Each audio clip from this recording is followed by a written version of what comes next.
أعزائي المشاهدين، أهلا وسهلا ومرحبا. كيف عاملين؟ لاباس عليكم؟ كنتمنى تكونوا مزيانين إن شاء الله. هذه مدة طويلة ما أتحدث معكم الظروف، كتعرفوا راه الوقت اليوم ما كنجبروش حتى مع راسنا. اليوم قلت نتحدث معكم، نخطف هذه السويعة هذه ونتحدث معكم شوية. خوتي خواتاتي، بغيت نتكلمكم على ديك التاكسي اللي كان ضرب واحد السيدة ركبت معاه. يعني حسبها هو الراجل ما خصوش يضربو بديك الطريقة هذيك، يعني واحد الطريقة وحشية. كي دابا انا ملي شفت ديك الفيديو مرات بعدا كيعطيها في البلوكيس، كياخدها راه فلوس ديالي، شي درهم ناقص راه فلوس ديالي. دق قدام البلوكيس زعما أن داك الشيء. ما عندي ما نقول لكم، يعني واش متوحش، واش والله ما عرفت واش راجل، واش لان الرجل بعدا عيب وحرامي يضرب المرأة. كيعرف بلي المرأة الجنس اللطيف وضعيفة عليه ب... يعني القوة الجسمية ديالها ماشي بحالو. سير كيعطيها في البلوكيس هايدا، زعما بحال اللي يعلم الناس كيفاش يتصرفوا. وهذا زعما سائق عنده بيرمي كونفيونس، يعني عاطينو التاكسي صغير.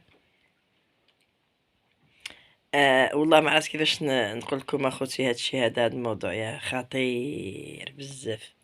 والله جاتني غريبة.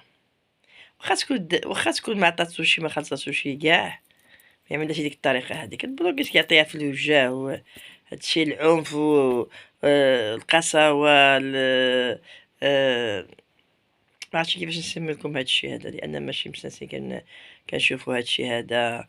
وما تربيناش على هادشي هذا. يعني هو الراجل وإذا مثلا ما خلصوش يلا نهض فيه ما يضربوش هيداك. فبالأحرى فما بالك المرأة واحدة الإنسانة ضعيفة زعما ما شاء الله. والله بغينا هاد النوع بحال هيدا خصهم أشد العقاب،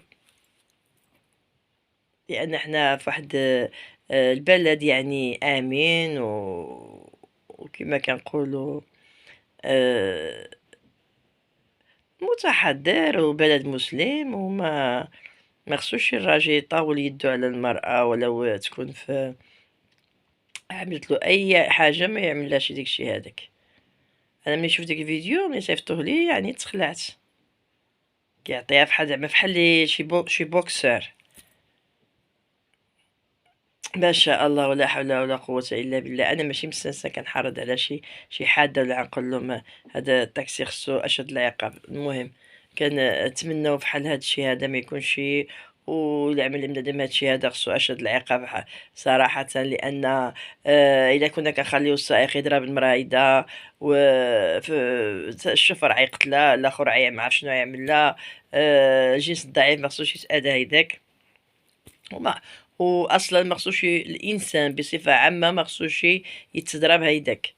فما بالك بالمرأة، يعني المرأة كما كنقولوا حرمة ومثل القارورة. قد دابا هي ولات بحال كيضربها بحال اللي كيضرب فعلي كلاي.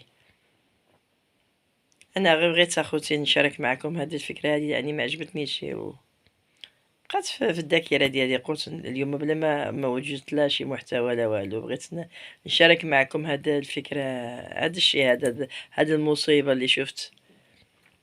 و بقينا كنخرجوا وحنا خايفين. يعني انت عاد تشوف شي حاجات ماشي هما هادوك، تخاف على راسك.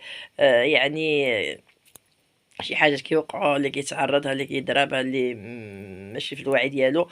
ولكن هذا سائق تاكسي يعني عنده واحد البيرمي كونفيونس، يعني الثقه.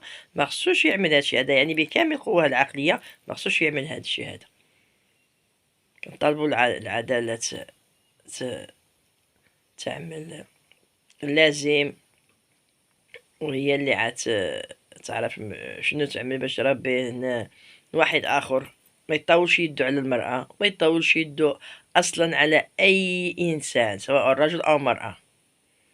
خوتي خواتاتي كنتمنى تشوفوا هذا الفيديو حتى الاخر، لان ما عملتوش طويل، وتعطيو الراي ديالكم فيه. جزاكم الله خيرا، يوم سعيد، الى اللقاء، سلامة.